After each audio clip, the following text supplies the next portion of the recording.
Pernah nggak kalian mikir gimana caranya aplikasi kayak GoFood bisa nemuin driver yang paling dekat sampai kedai kopi langganan kamu cuma dalam hitungan detik? Atau gimana sistem matchmaking di Mobile Legends bisa milihin teman satu tim yang levelnya seimbang sama kamu? Semua keajaiban teknologi itu bukan pakai sihir guys, tapi pakai yang namanya berpikir komputasional dan struktur data. Halo semuanya, selamat datang di bab pertama Informatika kelas 9 bareng saya Idas Mukodas. Kita bakal bongkar habis rahasia dengan simple dan seru.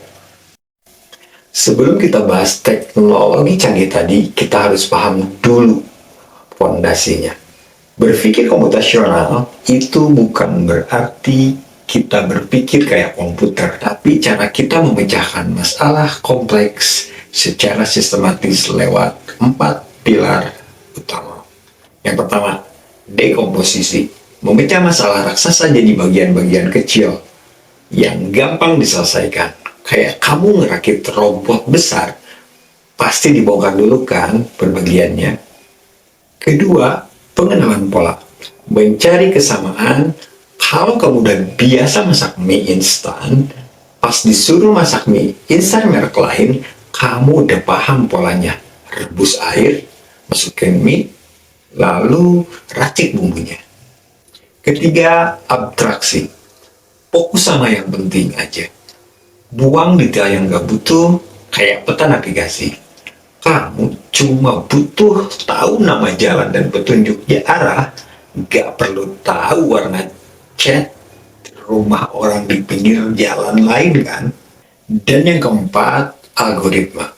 Menyusun langkah penyelesaian secara runtut dari awal sampai akhir. Gak boleh kebalik. Setelah punya pola pikirnya, komputer butuh wadah buat nyusun data-data. Wadah ini yang kita sebut struktur data. Di kelas 9 ada 2 jenis struktur data keren yang wajib kamu tahu. Pertama, graf. Bayangkan, titik-titik saling terhubung dengan garis bebas. Di graf, titik itu disebut node, dan garis penghubungnya disebut edge. Graf nggak punya aturan atas bawah, semuanya bisa saling terhubung. Ini yang dipakai Google Maps buat nyari rute tercepat, atau Instagram buat nemuin mutual friend kamu. Beda lagi kalau datanya punya tingkatan atau hubungan bertingkat dari atas ke bawah.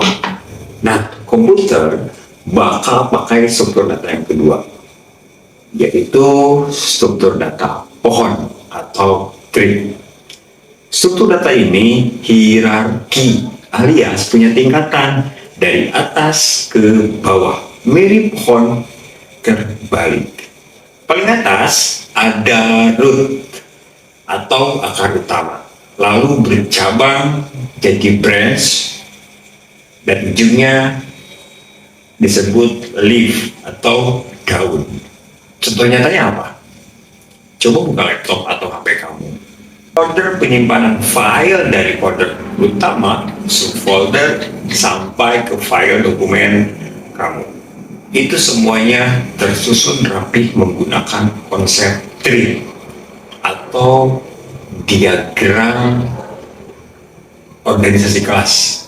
Ada ketua, ada wakil ketua, sekretaris, dan seksi-seksi selanjutnya. Jadi, kesimpulannya, berpikir komputasional dan struktur data ini bukan cuma teori di sekolah, tapi adalah logika di balik seluruh teknologi modern yang kita pakai sehari-hari.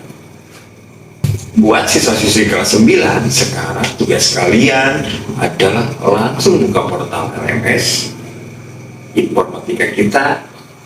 Jangan lupa isi lembar refleksi pemahamannya, tonton video ini berulang-ulang, kamu buat rangkumannya, poin-poin pentingnya yang sudah saya sampaikan dari awal sampai akhir, lalu tulis di kolom refleksi yang ada di DRMS. Kalau video ini membantu kamu makin paham informatika, jangan lupa klik like, subscribe, dan share ke teman-teman sekelas kamu biar belajar informatika lebih menyenangkan, seru, dan mudah dipahami. Saya Pedas, sampai jumpa. Assalamualaikum warahmatullahi wabarakatuh.